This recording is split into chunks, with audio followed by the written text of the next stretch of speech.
欢迎登上超闲1号星舰，我是领航员逐路人。刚刚看完追光的动画《长安三万里》，非常的惊艳，推荐大家都去看啊！目测这会是接下来暑期档又一个爆款。首先，这部动画可以说是最牛的唐诗教材，3个小时里狂塞了40多首唐诗。当那些耳熟能详的千古名句一句一句蹦出来，刻在我们中国人骨子里的 DNA 就动起来了。相信每个看完的观众都有去把唐诗300首翻出来的冲动，寻找电影里出现的诗歌。那么我已经整理出了全部42首诗，放在视频的最后，大家可以拖进度条。其实呢，官方已经把电影中出现的诗歌编成了书籍《长安诗选》，邀请了北京大学的文学博士来解读。那么大家3连起来，我会抽取2位幸运的粉丝送出这本诗选哟。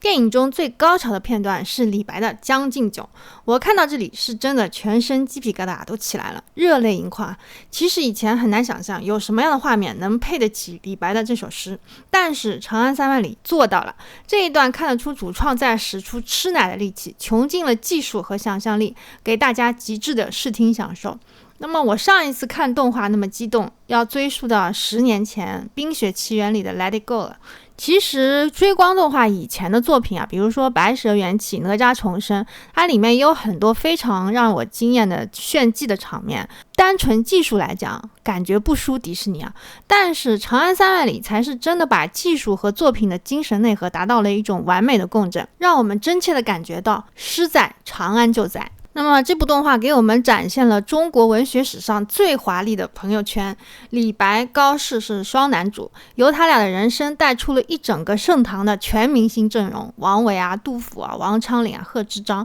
他们有的是重要的配角，有的只是客串一下。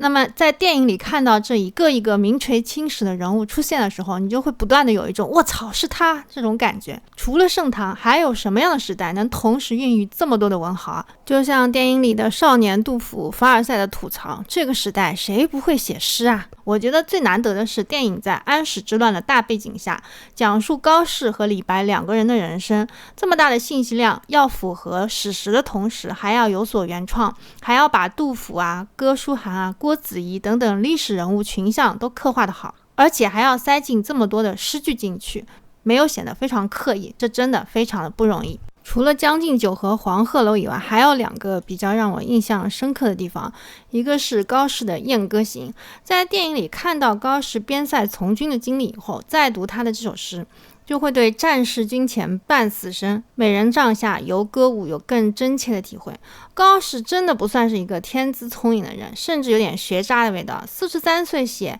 莫愁前路无知己，天下谁人不识君的时候，他还是一事无成，穷困潦倒的。快50岁了才是个从8品的小书记，一直到晚年才终于逆袭，61岁的时候封侯。这么一个大器晚成的人，他的边塞诗为什么如此气势磅礴、独树一帜？因为艺术来源于生活啊，如果你不了解他的人生经历是很难理解的。那么在电影里，李白说《侠客行》的那2句是写给你高适的，银鞍照白马，飒沓如流星。这个当然是主创想象的情节，不过是很合理的想象，放在电影里也非常的让人动容啊。原来高适就是李白心中完美的侠客，他胸中的锦绣总有一天要喷薄而出，不鸣则已，一鸣惊人。